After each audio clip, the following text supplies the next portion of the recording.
Hi, everyone. This is Two Broads Talking Politics live. And the other broad on with me today is my friend, Melanie Childers. Hi, Melanie. Hello. So we are going to talk about all sorts of things today with anxiety and stress and the whole world being crazy at the moment. But I wanted to start by saying thank you, Georgia. So you are a Georgia voter. I am. Yeah. A lot of us have been working really hard on that for a long time. And I've been involved for about 4 years in various capacities. But yeah, we were really, really proud to bring it home. A lot of people did a lot of hard work for that. Yes. Well, thank you very, very much. Thank you. And everyone on the ground in Georgia.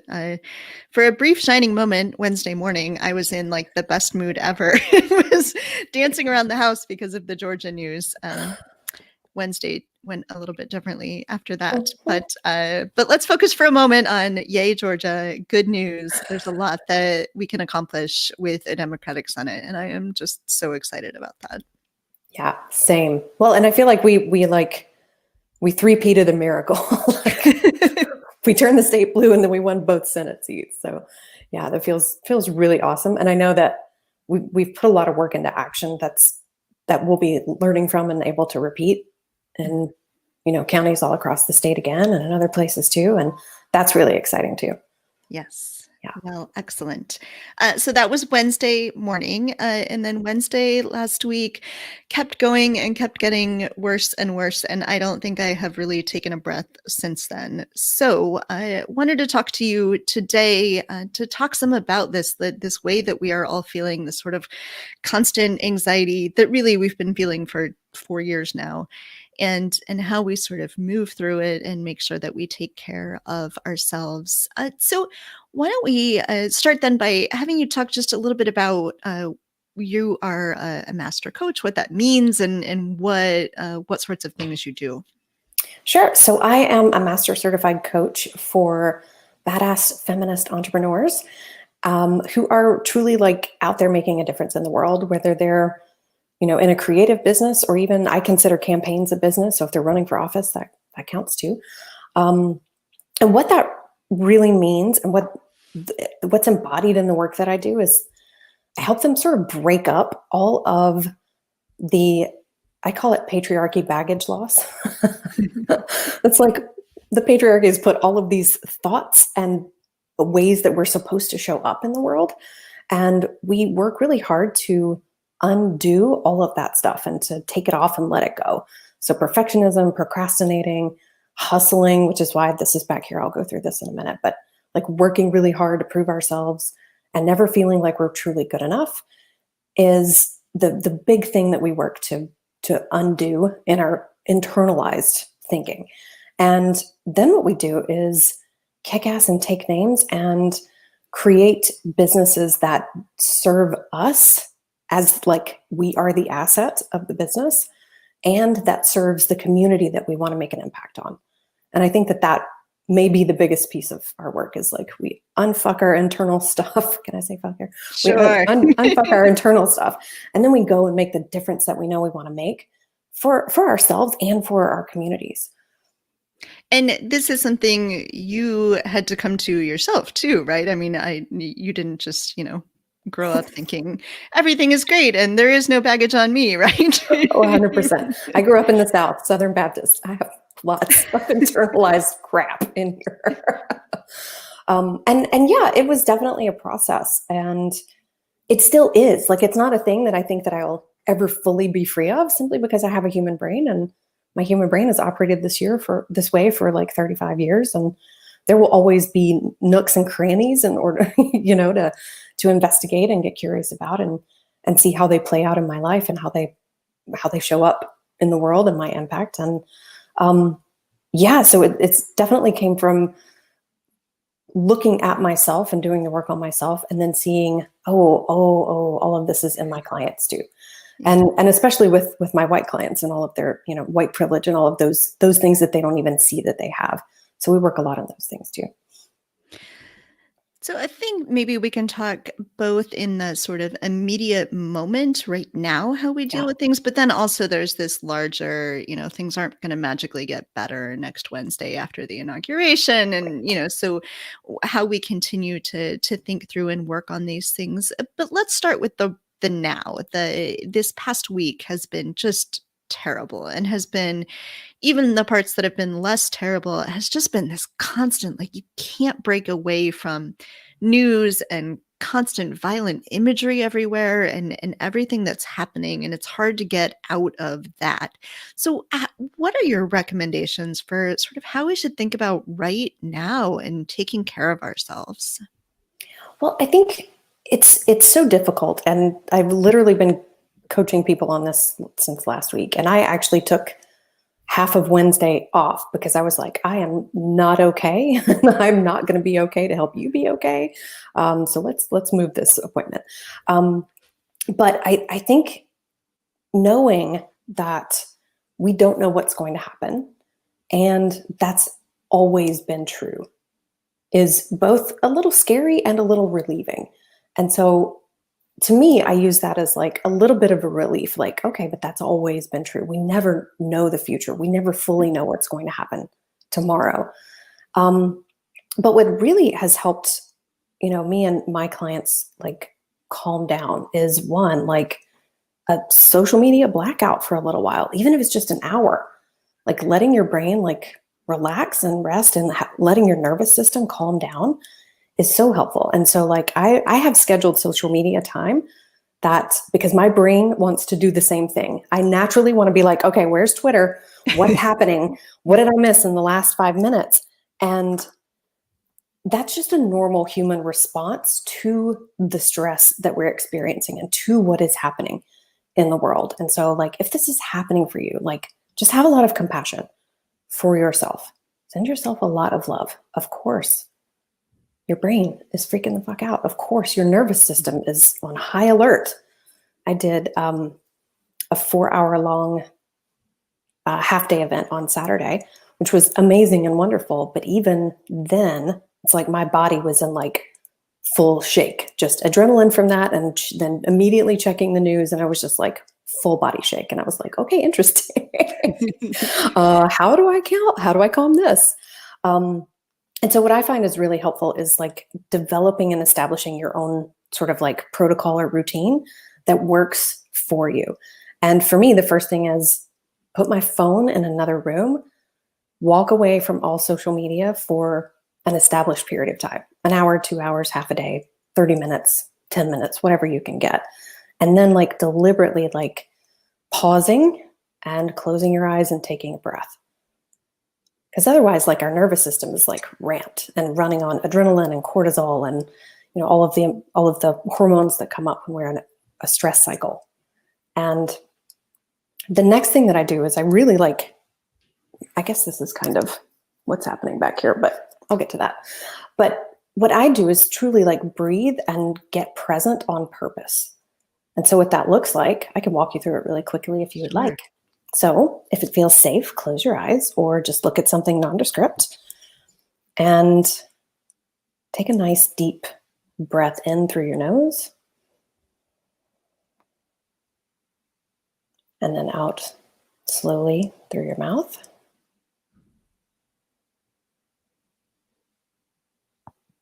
Allow your shoulders to relax.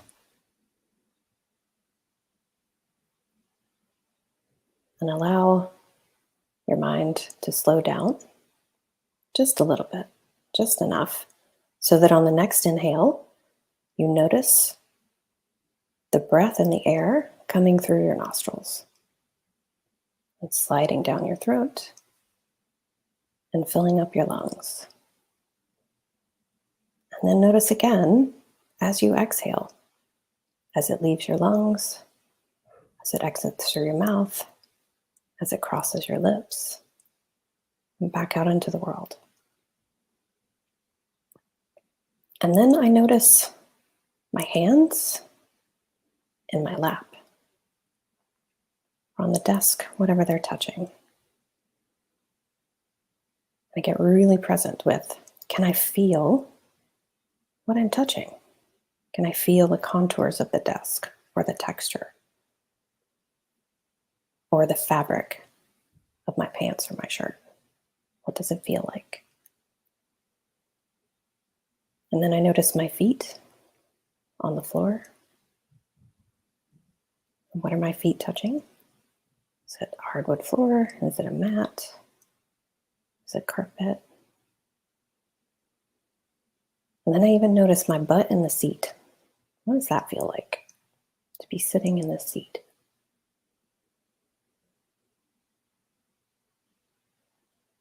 And then I might notice my earbuds in my ears. How do they feel? Are they comfortable? Are they uncomfortable? Do they have a shape or a texture? Then I take a nice deep breath again. Gently bring my presence back into the room.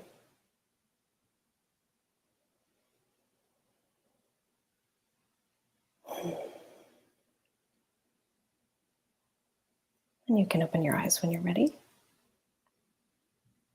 What that does is it really allows us to bring our awareness back to our body and back to our current experience, if that feels safe for us. And that really just helps calm the nervous system and slow our fear and our anxiety down a little bit. And I often love to add, okay, now I want to do something with all of these chemicals in my body. So I'll go for a nice walk, or even if I just have 5 minutes, a couple of laps around my house. Or sometimes I'll cycle, or sometimes not even like take a class, just get on the bike and move my feet. Just to do something to allow my body to shake off and work through. Because when we're in a stress response, which is really what most of us are experiencing right now, if you're feeling afraid or anxious, we either want to fight, so run towards, flee, run away, or freeze, which is stop cold. But even in nature, when animals freeze, when they unfreeze, they get up and they shake it off. So that can be really effective too. Like the day that I had so much adrenaline flowing through me, I literally like just sat in my chair and like just let myself shake. So dancing is good for that. If you love to dance, or if you just want a Lizzo dance party break, it's always very effective for me. One of my favorite. Never a bad time for a Lizzo dance party Never break. a bad time. He always has the right beat. Yeah. And then what I love to do is refocus, not on the things that I know will cause me stress, or my thoughts about the things that are happening in the world that cause me to feel stress, my fear. I choose to deliberately focus on, okay, what will help me today?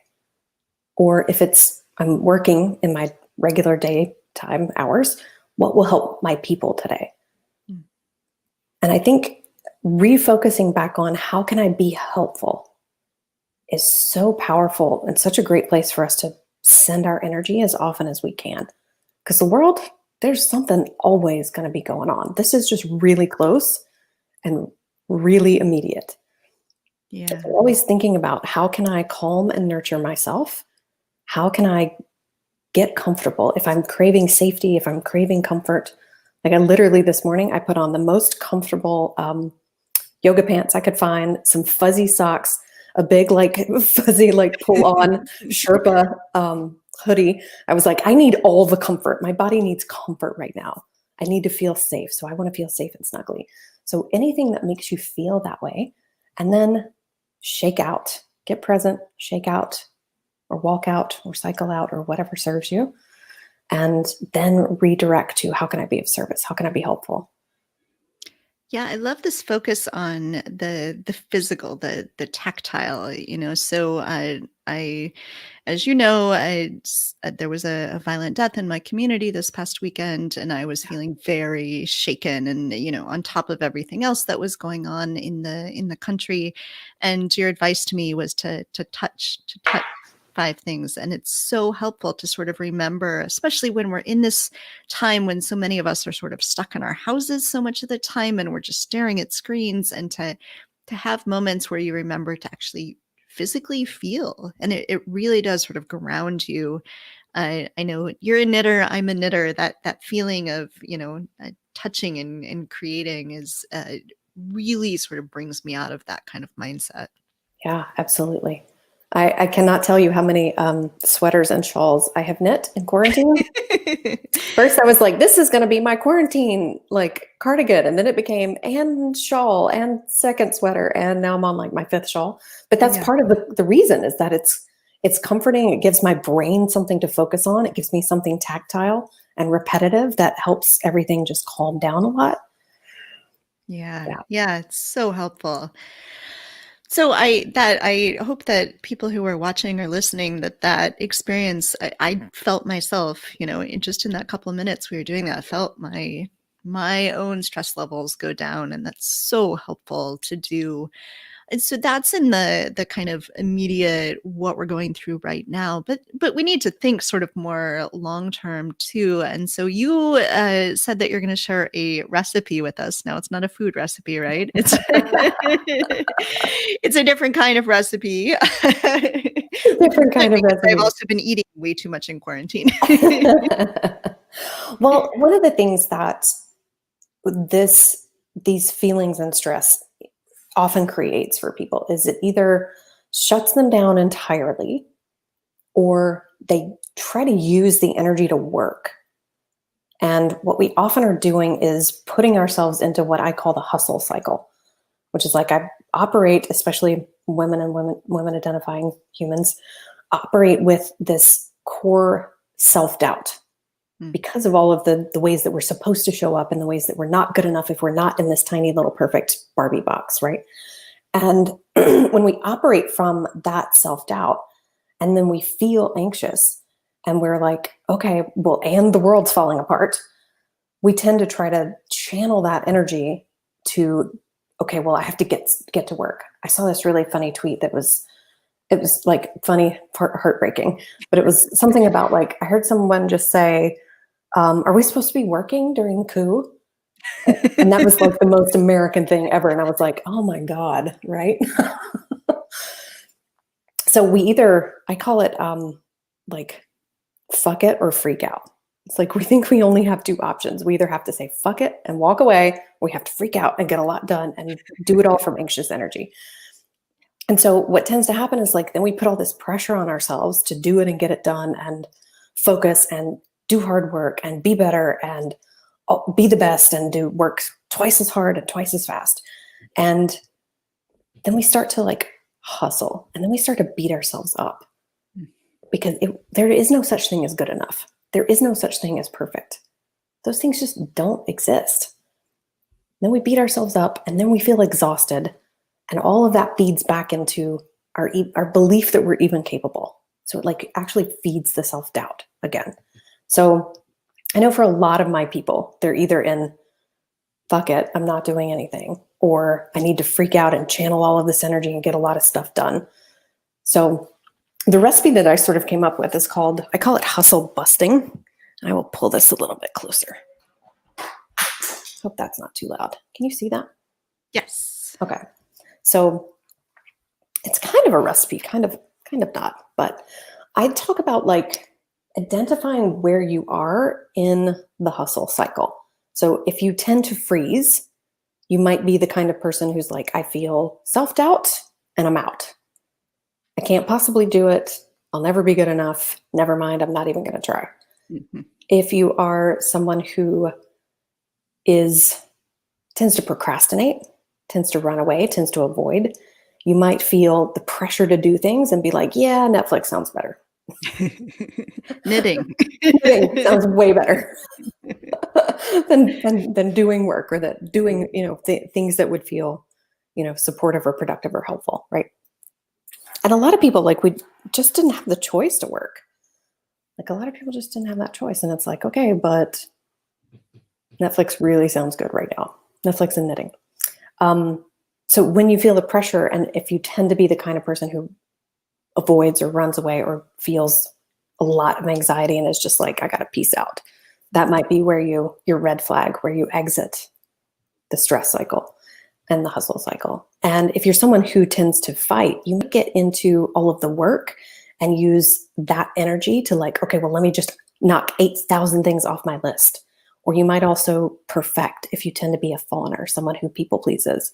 Let me make sure that this is absolutely perfect and amazing. So you just want to know like what your red flags are, how your stress response manifests. Do you shut down? Do you run away? Do you try to fight your way through and force your way to get things done and be the best? Or do you people please at perfect? So knowing where you are and what you tend to do, and we all do a variety of these things in different circumstances, but knowing what your red flags are is super helpful. And then you want to do the breathe and feel 5 things exercise that we just did to get present and get back in your body. So it's come to awareness. What am I doing? Is this what I was going to be doing? And then coming back into your body with the breath and feeling 5 things. And then number 3 to me is find safety and sufficiency. And that was really why I was like, I'm going to put on all of the coziest clothes. I'm going to light some candles. I'm going to create some hygge. Like I want to feel comfort. Yeah. I want to feel safe. And so sometimes that looks like I'm safe in my body, if that's available for you, or I'm safe in this bed. I'm safe in this room. I'm safe in this house. I'm safe in my community.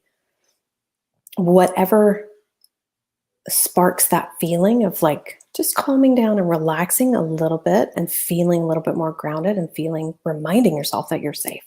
Mm-hmm. And with sufficiency, that to me is feeling like you have enough. And so what I tend to, and have my clients tend to tell themselves is, I have enough food to eat just for this hour. I have enough money to pay whatever bills exist just in this hour, or are due. Like, doesn't even matter if they're real. Right? Like, I have enough love just for this hour. I have enough safety just for this hour. That really helps the brain calm down, because we love to worry about future things because we don't know what's going to happen, right? Mm-hmm. And especially if you tend to be someone who feels very unstable in uncertainty or feels very anxious about uncertainty, this is a really, really helpful exercise to just get present and get grounded and talk lovingly and kindly and compassionately to yourself. So I am safe in my room. I am safe in this body, if that's available for you. I'm safe in this house. I am safe in this moment. And then sufficiency is I have enough, even in this moment. And then the next piece is, again, walking, cycling, dancing, shaking out all of the chemicals that have been released in your body so that your body gets an opportunity to process all the way through the stress cycle. There is a book called Burnout by, I'm going to terribly butcher her name, Emily Nagoski, I think is correct. I have it on my shelf. That is truly amazing and talks about this whole like burnout cycle and getting yourself all the way through the stress cycle. And so if that is a thing that you love to read books, that is an amazing one. And then the next piece that I talk about is like appreciating the now. And to me, appreciation is a little bit different than gratitude. Gratitude is like, I'm so glad I have this because it could be worse. Whereas appreciation is truly appreciating like the nuances. So like we did in the exercise, like, okay, I feel my desk. Can I appreciate the curvature of the desk for any reason? Can I appreciate how soft my chair is?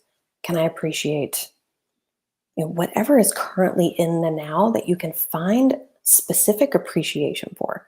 Because that helps our brain truly look for and create feelings of comfort and safety right now and appreciation right now, exactly as our life exists, exactly as we are, even when, and especially when, the world feels fucking crazy. If we can appreciate exactly where we are, whether it's physically, whether it's in a process, so like if you're building a business or if you are starting a political campaign for 2022 or 2024, what can I appreciate about exactly where I am in this process? Because you will never be exactly where you are in this time and moment again. Yeah. And I think that that's such a powerful practice. The 6th piece is, I have this I run a group called the Bad Bitch Mastermind, and this is asking their bad bitch self. But what that truly means is like asking your higher self or the future version of you, or connecting with your inner mentor, whatever you want to call that part of you that is wise and all knowing and all loving and all compassionate. What can I do today? What can I do now? What do I want to do now? What would serve me now? What would feel nourishing? What would feel loving? What would feel compassionate? And then coming from that place of love and curiosity and compassion back to whatever has to be done today and whatever's on your plate. And that's it. Yeah. That is the hustle busting recipe. I love it. You have, of course, this wonderful sort of voice that's calming and helps me just, thinking through as you're talking through this, going, I can imagine doing this. Yeah, it's really effective Yeah. and pretty quick. Like you can do it faster than I talked about it. For sure. And so, presumably this is like a cycle, right? So how often do we need to sort of bust out of that hustle cycle again?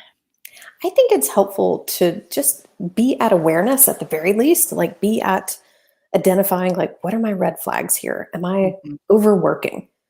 Am I working 80 hours a week and I don't need to? Am I resting? Am I do I have this low level of anxiety all the time about and this story about what has to be done and what I don't have time for? That is always like to me that's my biggest red flag. So I spent a week almost a week in a cabin over Christmas, and my full intention there was yes, like let me be present and love on my fiance and then have a nice Christmas. But it truly was I want to disengage from everything because I hear in my thinking I have to do this. If I don't do that, bad things will happen. I don't have enough time, I'm behind. It was this constant like running monologue in my brain that was just beating me up and creating so much anxiety. And I was like, this feels like ass. I don't want this. This does not feel good. This is not how I want to start next year. And so just being aware of what are my thoughts today? What does my brain have to serve up? What's the first thing I think before I even get out of my bed? And we're so used to just buying and believing whatever our thoughts have to offer up that questioning is truly like the biggest gift. Just even what am I thinking before I even open my eyes? Is that really how I want to start my day? Where do I want to redirect my energy? It might be the most powerful thing you can do.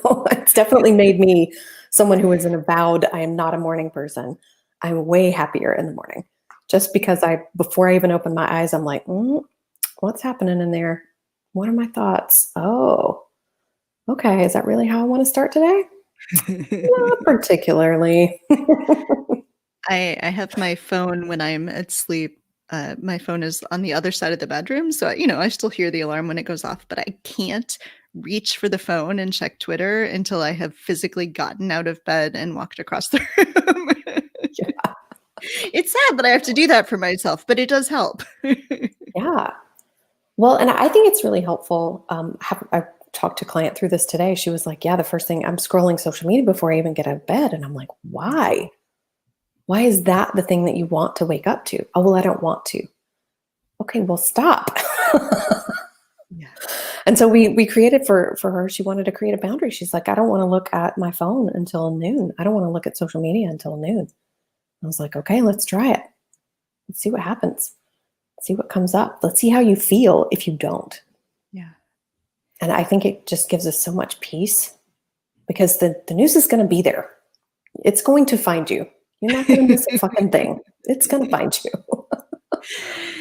If Trump resigns, we'll know. We will know. I'm pretty sure my phone will explode. Pretty sure yours Yeah. will too. Yeah, I had a whole day. I think it must have been after the election in November.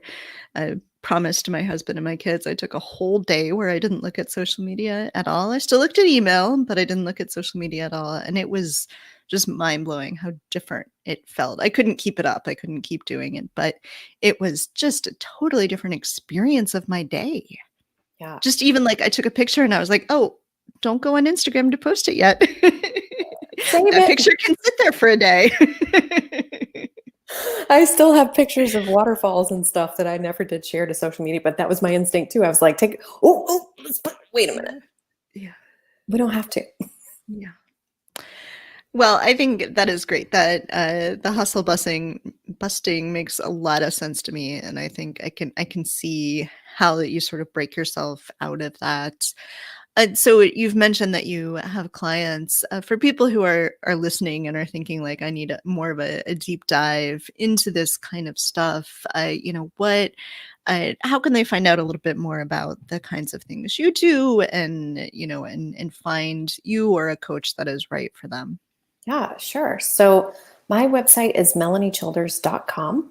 And I have two offers. I work with people two different ways, either one-on-one for 6 months or in a group. And I have a group called the Bad Bitch Mastermind, where we work on all kinds of things just like this to help break out of stress cycles and complete stress cycles, as the burnout authors would say, and truly put their brains to work in ways that are effective and supportive and loving and kind to them so that we can make the difference that we want to make. You can find me there, melaniechilders.com. I'm also on Facebook. We are good friends. Melanie Childers on Facebook. Or if you're an Instagram nerd, I am at The Enlightened Badass. And I have a podcast coming out in March, which Awesome. is, it doesn't have a name yet, but it's coming. Names, I think, are the hardest part of They podcasts. are the hardest part. Excellent, excellent. Good news. And do you only work with women identifying people? They're my favorite, but I have also worked with male identifying and male candidates as well, and entrepreneurs too. Yeah, Excellent. we have a lot of fun. Yeah, that sounds great. Well, is there anything else that you wanted to make sure we talk about, or any sort of message you want people to leave the episode with? Sure, I think if this was super powerful and super interesting to you, I have another class that is really helpful that I created this year called The Unstoppable Feminist Guide to Getting Shit Done. And this is like the second piece of it. And that is on my website as well under free masterclass that they can go sign up for right there. That will also put them on my email list so that they will get weekly love notes from me. But I think to me, the biggest thing to take away is that it is very easy to feel overwhelmed by it all and to feel anxious about what's coming and to not know. And I just want you to know that you are loved and you are not alone. And keep breathing. We will get through this together. You're on a very big team of a lot of humans who are right there with you and who love you. So please love yourself. Be compassionate to yourself for your human response. And just be nice to you. Well, that is the perfect way to wrap up. So thank you, Melanie. And thank you, everyone. I will put links up on our website so you can check that out. Awesome. Thank you for having me. This was an absolute pleasure. Yes, thank you.